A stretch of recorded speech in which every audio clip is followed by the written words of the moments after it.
नमस्कार साथियों, मैं अमित कुमार स्वागत करता हूं आप सभी का दृश्यम आईएएस के इस प्लेटफॉर्म पर। साथियों, प्राचीन इतिहास की सीरीज में हम लोग गुप्तोत्तर काल को पढ़ रहे हैं और गुप्तोत्तर काल का आज सबसे महत्वपूर्ण जो राजवंश है वो पढ़ने जा रहे हैं, वर्धन राजवंश, जिसका कि एक सबसे महत्वपूर्ण शासक हर्ष होता है। माना जाता है कि हर्षवर्धन, कई इतिहासकारों की राय है कि ये प्राचीन भारत का अंतिम हिंदू शासक था। तो इस पर भी चर्चा कर लेंगे लास्ट में। इसको पढ़ते हैं, महत्वपूर्ण टॉपिक है आज ये, इससे क्वेश्चंस आते हैं।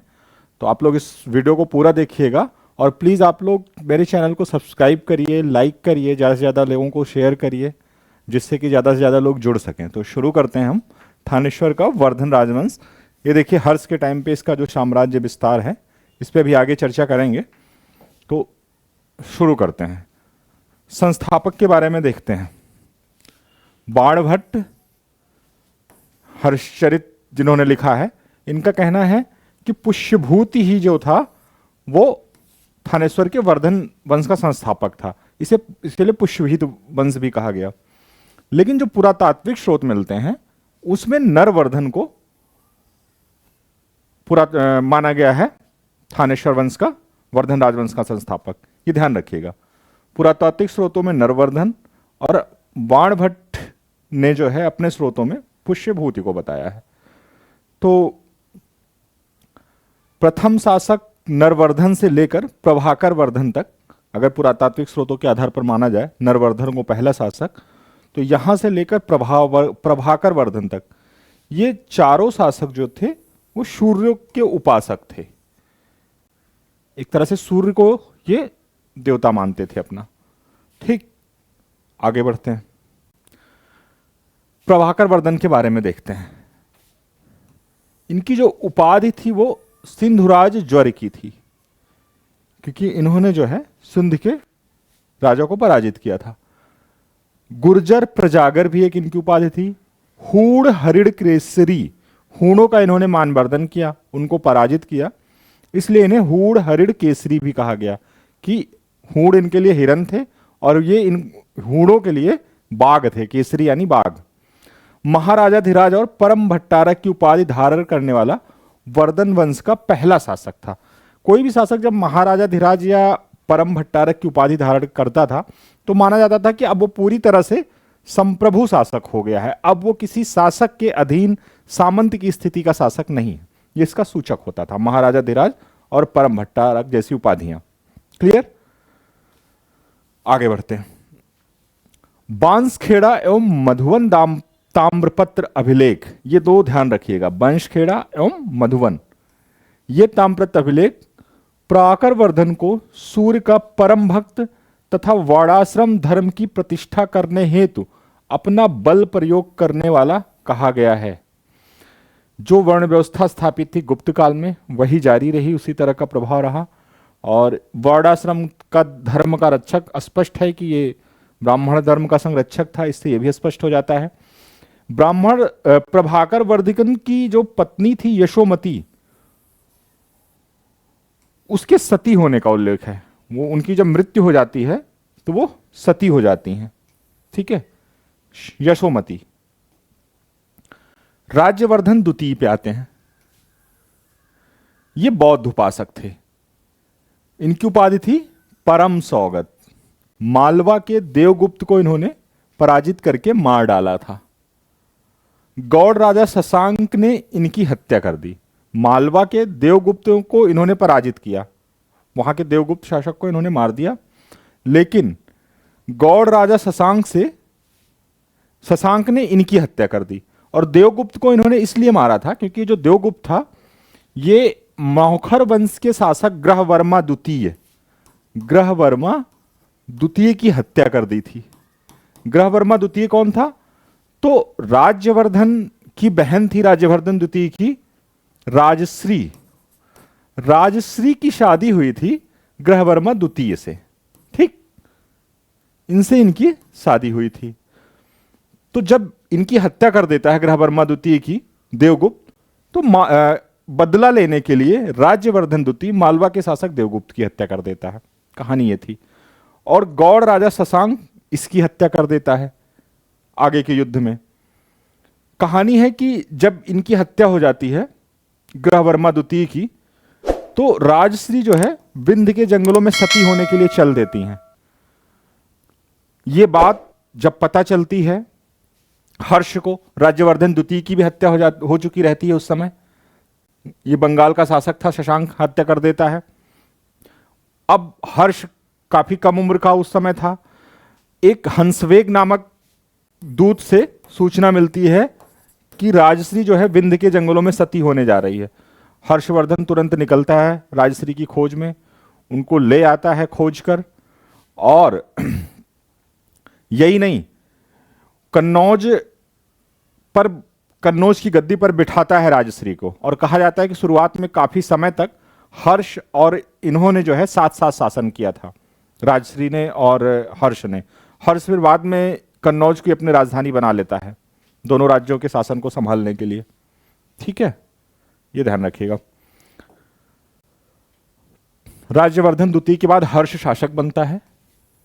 606 से 647 लंबा शासनकाल रहा इसका। 16 वर्ष की आयु थी जब ये शासक बनता है। ठीक, इनकी उपाधियों को देखते हैं। एक उपाधि, इस पे प्रश्न पूछा जाता है, शिलादित्य किसकी उपाधि थी? हर्ष की थी। किसने दिया था? तो हेनसांग ने दिया था। चीनी लेखक मात्वान लिन मगधराज की उपाधि देता है इनको, हर्ष को। इससे पता चलता है कि मगध पर भी इनका अधिकार था। पुलकेशिन द्वितीय के एहोल अभिलेख में इनकी एक उपाधि मिलती है, सकलोत्तर पथनाथ। ये सब उपाधियां ध्यान रखिएगा। सकलोत्तर पथनाथ, मगधराज, शिलादित्य, ये सब किसकी उपाधियां थी? तो हर्ष की थी। इसी में एहोल अभिलेख में ही हर्ष की गज सेना का उल्लेख किया गया है। दानशीलता के कारण हर्ष को भारतीय हातिम कहा जाता था। यह भी पूछा जाता है, भारतीय हातिम किसे कहा जाता था? हर्ष को कहा जाता था, तो उसकी दानशीलता के कारण। हर्ष के अभिलेखों को देखते हैं। ताम्र अभिलेख, बंसखेड़ा अभिलेख पहला, और मधुबन है दूसरा। ये दो महत्वपूर्ण अभिलेख हैं, दोनों हर्ष के हैं। इनसे कुछ महत्वपूर्ण जानकारियां मिलती हैं। कहां से मिला है बंसखेड़ा? तो ये उत्तर प्रदेश के शाहजहांपुर में मिला है, वहीं पे स्थित है। 628 ईस्वी में यह निर्गत किया गया था। इसमें हर्ष का हस्ताक्षर है बंसखेड़ा अभिलेख में। राज्यवर्धन द्वारा शशांक की हत्या का उल्लेख इसी में मिलता है। गौड़ नरेश शशांक की हत्या का उल्लेख, राज्यवर्धन की शशांक द्वारा, बंगाल के शासक, बंगाल में था गौड़ वंश का शासन उस समय पे, वहां का शासक शशांक था, इसी ने राज्यवर्धन की हत्या कर दी थी। इसका उल्लेख कहां मिलता है? बंसखेड़ा अभिलेख में। मधुबन अभिलेख क्या है, कहां मिला है? तो ये उत्तर प्रदेश के मऊ में स्थित है। ये 631 ईस्वी का है, उस समय ये निर्गत किया गया है 631 ईस्वी में। दोनों ही अभिलेखों में राज्यवर्धन द्वितीय की उपाधि परम सौगत मिलती है। हर्ष के पहले का जो शासक था राज्यवर्धन द्वितीय, हर्ष का बड़ा भाई था, इसकी उपाधि दोनों ही में, दोनों कौन सा? मधुबन अभिलेख और बंसखेड़ा अभिलेख, दोनों में इसकी उपाधि परम सौगत मिलती है। इसी में इसको शिव भक्त था, शिव की तरह दयालु कहा गया, इसीलिए इसने परम सौगत की उपाधि धारण की थी, शिव भक्त होने की वजह से ही। सिक्के इसके मिले हैं नालंदा, सोनपत, भिटौरा, हर्ष के सिक्के फर्रुखाबाद, इतनी जगहों से मिले हैं। सोनपत, भिटौरा, फर्रुखाबाद, नालंदा। नालंदा से जो मिला है वो मिट्टी की मृदा है, मृण मृदा। सोनीपत से जो मिला है वो तांबे की है। इस पर हर्ष का पूरा नाम मिलता है, इसी जो सोनीपत से जो तांबे की मुद्रा मिली है, इसी पे पूरा नाम हर्ष का मिलता है, हर्षवर्धन। और इन दोनों की खास बात यह है, नालंदा और सोनीपत से जो मुद्राएं मिली हैं, नालंदा से मिट्टी की, सोनीपत से तांबे की, इस पर राज्यवर्धन से लेके, राज्यवर्धन प्रथम से लेके हर्ष तक की पूरी वंशावली दी गई है वर्धन वंश की। ठीक, संस्थापक कौन था मैंने बताया? पुष्यभूति था। कौन बताता है ये? बाणभट्ट बताता है हर्षचरित। लेकिन जो पुरातात्विक स्रोत हैं उसमें बताया जा रहा है नरवर्धन, वर्धन वंश के संस्थापक को। ध्यान रखिएगा दोनों तथ्य। आगे बढ़ते हैं। भिटौरा यूपी के अयोध्या में ये मिला है। ये जो ये भिटौरा यूपी के अयोध्या में स्थित है, ये प्लेस है भिटौरा। यहां से हर्ष की रजत मुद्रा मिली है। भिटौरा से क्या मिला है? रजत मुद्रा मिली है हर्ष की। इसी पे इसकी उपाधि शिलादित्य मिलती है। हिंशांग ने भी इसको शिलादित्य कहा है, और इसी पे शिलादित्य का अंकन भी मिलता है। भिटौरा कहाँ है? तो अयोध्या में है, उत्तर प्रदेश के। वहां से क्या मिला है? तो इसकी रजत मुद्रा मिली है हर्ष की। फर्रुखाबाद, हर्ष का स्वर्ण सिक्का मिला है यहां से। यूपी में ये भी स्थित है, पश्चिमी यूपी में। यहां से हर्ष का स्वर्ण सिक्का मिला है। इस पर परम भट्टारक, महाराजा धीराज, श्री हर्षदेव तथा नंदी पर आसीन शिव पार्वती या उमा माहेश्वर का अंकन हुआ है। ठीक है, श्री हर्षदेव लिखा है, नंदी पर आसीन शिव पार्वती, नंदी बैल पर आसीन शिव पार्वती का अंकन हुआ है, जो सिक्का मिला है इससे। इससे यह भी पता चलता है कि हर्ष बौद्ध होने से पहले शिव का उपासक था, शैव था वो। बाद में वो बौद्ध धर्म अपना लेता है, महायान बौद्ध हो जाता है, और उसका खूब प्रचार प्रसार भी करता है। बाणभट्ट हर्षचरित के लेखक हैं, इनके बारे में जान लेते हैं। हर्ष के दरबार में थे ये, उनके कवि थे। कादंबरी एवं चंडी शतक की भी रचना इन्होंने की। कोवेल एवं थॉमस ने हर्षचरित का अंग्रेजी में अनुवाद किया है। कोवेल एवं थॉमस। हर्षचरित ऐतिहासिक विषय पर गद्य काव्य लिखने का पहला प्रयास है। किसी ऐतिहासिक विषय पर गद्य में लिखा गया काव्य है ये, पहला प्रयास। इसमें कुल 8 अध्याय हैं, भी ध्यान रखिएगा, पूछ लेते हैं प्रांतीय परीक्षाओं में, पीसीएस, यूपी पीसीएस वगैरह में। हर्षचरित में ही सिंचाई साधन के रूप में तुला या घंटी यंत्र, बहुत महत्वपूर्ण है, यूपीएससी में भी पूछा गया, रहट का उल्लेख हर्षचरित में ही मिलता है, तुला यंत्र या घंटी यंत्र। ठीक। बाणभट्ट ने राजा की दैवीय उत्पत्ति के सिद्धांत का विरोध किया, लेकिन फिर भी उन्होंने हर्षचरित में हर्ष को सभी देवताओं का सम्मिलित अवतार बताया। ठीक। दैवी उत्पत्ति का सिद्धांत जैसे कि कुषाणों में मिलता है, उसका विरोध करते हैं बाणभट्ट। कहते हैं ऐसा कुछ नहीं था उस समय प्रतिपादित, हर्ष ने ऐसा किसी सिद्धांत को नहीं प्रतिपादित किया। लेकिन हर्षचरित में हर्ष को सभी देवताओं का सम्मिलित अवतार बताया गया है। यह है दैवी उत्पत्ति के सिद्धांत का, तो विरोध करते हैं। कादंबरी संस्कृत गद्य साहित्य की सर्वोत्कृष्ट रचना है। इस पुस्तक को के 2/3 भाग की रचना बाणभट्ट ने की, शेष जो है इसको पुलिंद भट्ट द्वारा लिखा गया।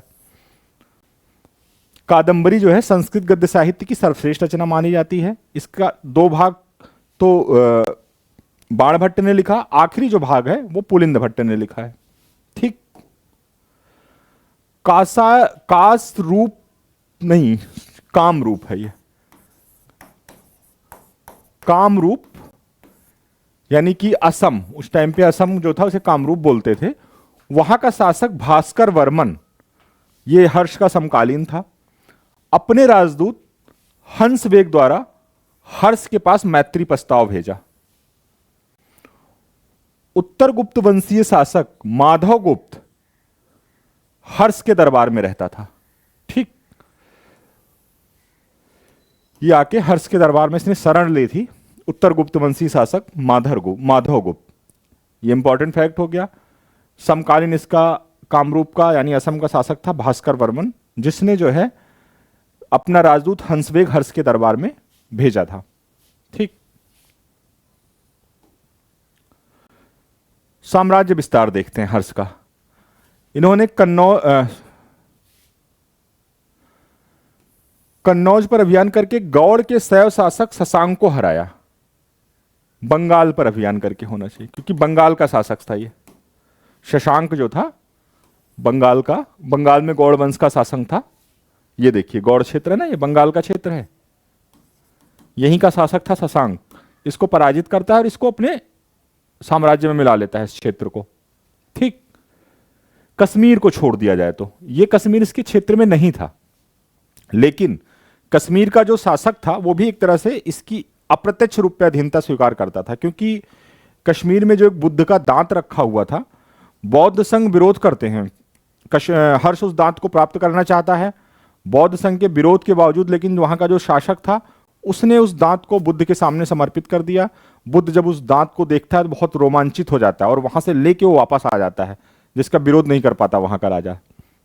ठीक। तो प्रत्यक्ष शासन में तो नहीं था, लेकिन इसके प्रभाव में था, ये प्रभुत्व में था।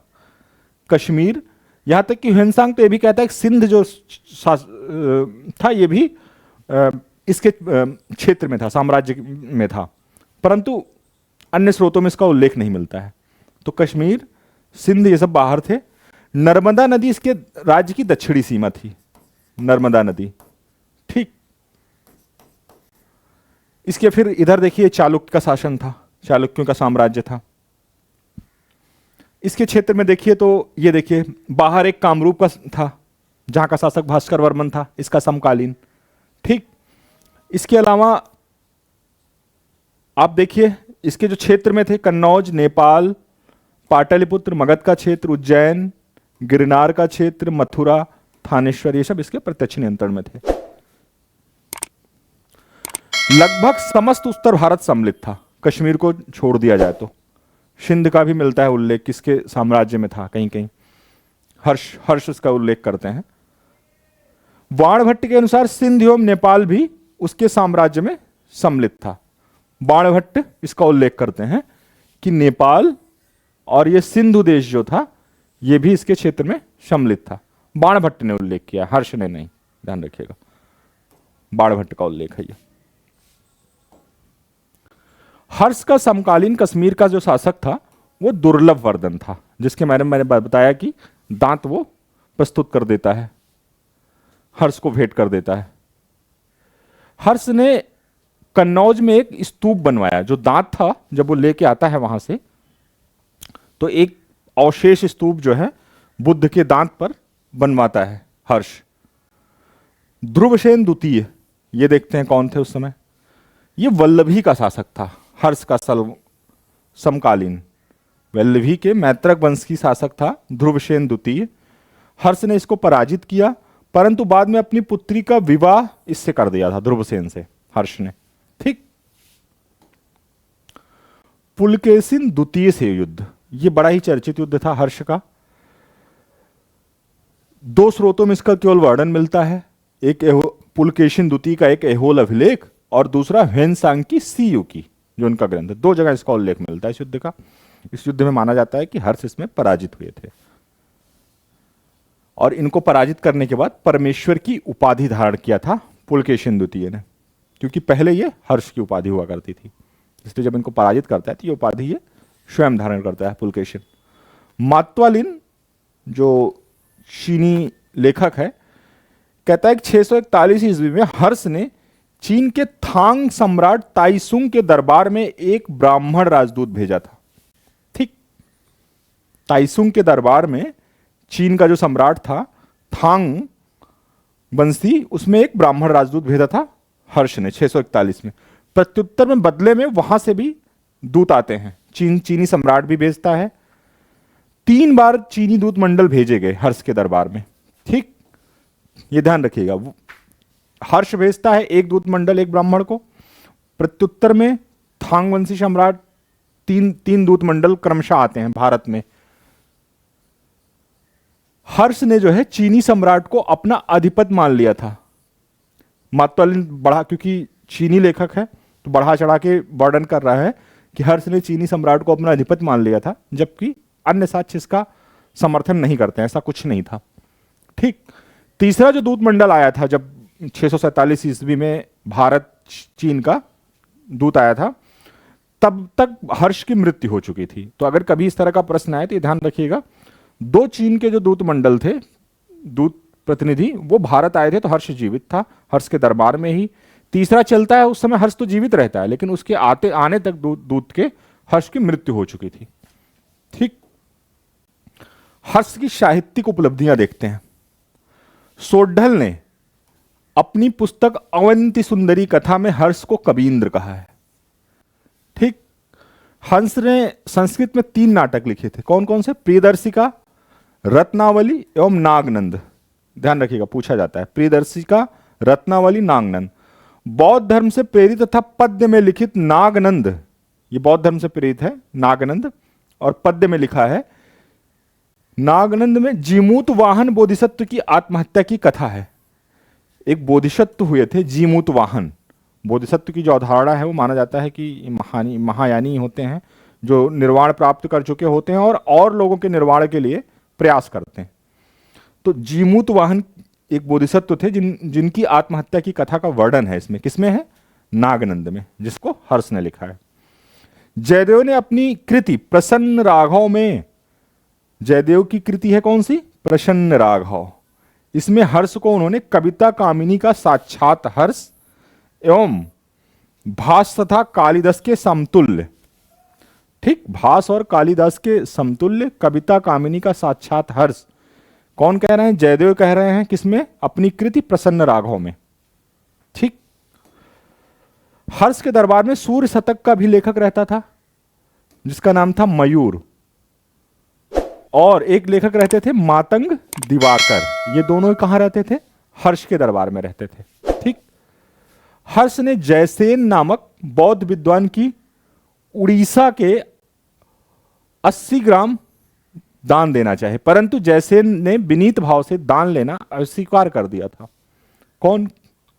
बौद्ध विद्वान जयसेन, इसने दान अस्वीकार कर दिया। हर्ष ने देना तो चाहा उसे, ठीक। वामन ने कशिका वृत्ति नामक ग्रंथ इसी समय लिखा है, हर्ष के ही काल में, यानी कि गुप्तोत्तर काल में। वामन एक रचनाकार थे, उन्होंने कशिका वृत्ति लिखी है, ठीक है। आगे बढ़ते हैं, हर्ष की धार्मिक नीतियों को देख लेते हैं। कुल देवता शिव थे, मैंने बताया पहले ये शैव थे, बाद में ये बौद्ध धर्म ग्रहण कर लेते हैं। मधुवन एवं वंशकेड़ा अभिलेख में इन्हें इसीलिए परम माहेश्वर भी कहा गया है जब ये शैव थे। हर्ष के सिक्कों पर नंदी पर आसीन शिव पार्वती का अंकन भी मिल रहा है, ये भी स्पष्ट कर रहा है ये पहले शैव थे। राजतरंगिणी से पता चल रहा है कि बौद्ध धर्म अपनाने से पहले हर्ष शैव था, इसी से पता चल रहा है। राजतरंगिणी किसने लिखी है? कल्हड़ ने लिख ली है। कहां लिखी गई है? तो कश्मीर के शासक के दरबार में लिखी गई है, हर्ष के समय में। ह्वेनसांग के प्रभाव में आकर हर्ष एक वहां कश्मीर का भी शासक था, लोहार वंश का। ह्वेनसांग के प्रभाव में आकर हर्ष महायानी बौद्ध हो गया, ठीक। किसके प्रभाव में आकर? ह्वेनसांग के प्रभाव में आकर। कन्नौज की धर्म सभा, कन्नौज में धर्म सभा हुई एक, ठीक। यह धर्म सभा थी बेसिकली महायान धर्म, बौद्ध धर्म की जो महायान शाखा है उसकी महत्ता को स्थापित करने के लिए, उसको ग्लोरीफाई करने के लिए लेकिन बुलाया गया बहुत सारे धर्मावलंबियों को, ब्राह्मण धर्म के ऋषियों को, जैन धर्म के ऋषियों को, बहुत लोगों को बुलाया गया। लेकिन वहां पे मूल जो केंद्र बिंदु था वो था महायान धर्म की शाखा, जिसका कि खूब बढ़ा चढ़ा के वर्णन किया गया। इसकी अध्यक्षता की थी ह्वेनसांग ने, इसकी अध्यक्षता की। 20 राजा इसमें सम्मिलित हुए थे और ये 20 दिन तक चली थी। इसी महासभा में ह्वेनसांग को महायान देव एवं मोक्ष देव की उपाधियां दी गई थी। महायान देव और मोक्ष देव की उपाधियां दी गई थी।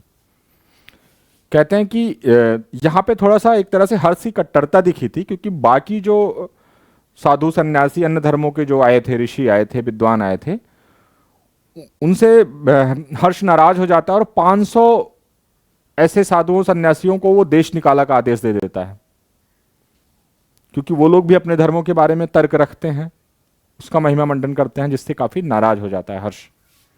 तो ये एक उसकी कट्टरता का उदाहरण अगर छोड़ दिया जाए तो ओवरऑल एक धर्म सहिष्णु शासक था हर्ष। अन्य प्रमाणों से यही मिल रहा है, ठीक। प्रयाग में महामोक्ष परिषद दूसरी महत्वपूर्ण घटना थी। एक तो कन्नौज सम्मेलन, धर्म सम्मेलन, और प्रयाग में महामोक्ष परिषद। ये ऐसी परिषद होती थी जो हर 5वें वर्ष करता था अपने शासन के। इसमें वो सब कुछ अपना दान कर देता था, यहां तक कि अपने वस्त्रों को भी दान कर देता था गरीबों, ब्राह्मणों, विद्वानों, इन सब में। इसका जो छठा महोत्सव था उसमें ह्वेनसांग शामिल हुआ था। 18 देशों के राजाओं ने इसमें भाग लिया था। 75 दिनों तक ये चला था छठा महोत्सव। हर्ष ने इस महोत्सव में कमसा बुद्ध, सूर्य जिसे आदित्य देव भी कहते हैं, एवं ईश्वर देव यानी शिव, बुद्ध, सूर्य और शिव की क्रमशः पूजा की इसी सम्मेलन में। हर्ष का प्रशासन देख लेते हैं, प्रश्न आ जाता है। केंद्र में सम्राट होता था। भुक्ति यानी प्रांत को भुक्ति बोलते थे। जो बड़े प्रांत थे उसे राजस्थानी बोलते थे, उसके प्रमुख को, बड़ी भुक्ति के। और जो छोटे प्रांत या भुक्ति होती थी उसके प्रमुख को उपरिक बोलते थे। ठीक। जिले को विषय बोलते थे, उसका प्रमुख विषयपति होता था। तहसील को पाठक बोलते थे। ग्राम से संबंधित 3 प्रमुख अधिकारी होते थे। महत्तर या ग्रामिक, ये गांव का मुखिया होता था। प्रमातार, ये भूमि पर्यवेक्षण का मुख्य अधिकारी होता था, प्रमातार। सर्वपल्लीपति, ये सभी गांवों का मुखिया होता था। ठीक। 3 मुख्य अधिकारी थे, महत्तर, प्रमातर और सर्वपल्लीपति। सभी गांवों का मुखिया होता था ये। तो एक तरह से ये बड़ा अधिकारी हो गया, सर्वपल्लीपति। सैन्य प्रशासन देख लेते हैं। वंशखेड़ा एवं मधुबन में उल्लेख है, दोनों ताम्रपत्र में। जल सेना का भी उल्लेख मिलता है। कहां मिलता है? वंशखेड़ा और मधुबन अभिलेख में। बाणभट्ट हर्ष की ऊंट सेना का उल्लेख करता है। हिंसांग रथ सेना का उल्लेख करता है, यानी कि रथ सेना थी, ऊंटों की भी सेना थी, जल सेना भी थी। हस्ती सेना का प्रमाण तो मिल ही रहा है उसमें, पुलकेशिन द्वितीय के एहोल अभिलेख में। तो एक पूरी इसकी चतुरंगड़ी सेना थी। इसके अलावा और विशेष सेनाएं भी थी, नौसेना, ऊंट सेना। ठीक। हर्ष के प्रमुख अधिकारी कुछ पूछ लेता है कई बार, जैसे अवंती इसका युद्ध एवं शांति का मंत्री था, अधिकारी था, विदेश मंत्री था अवंती। सिंहनाद इसका सेनापति था हर्ष का। कुंतल कौन था? ये अश्व सेना का प्रधान था। अस्कंद गुप्त जो था वो हस्ती सेना का प्रधान था।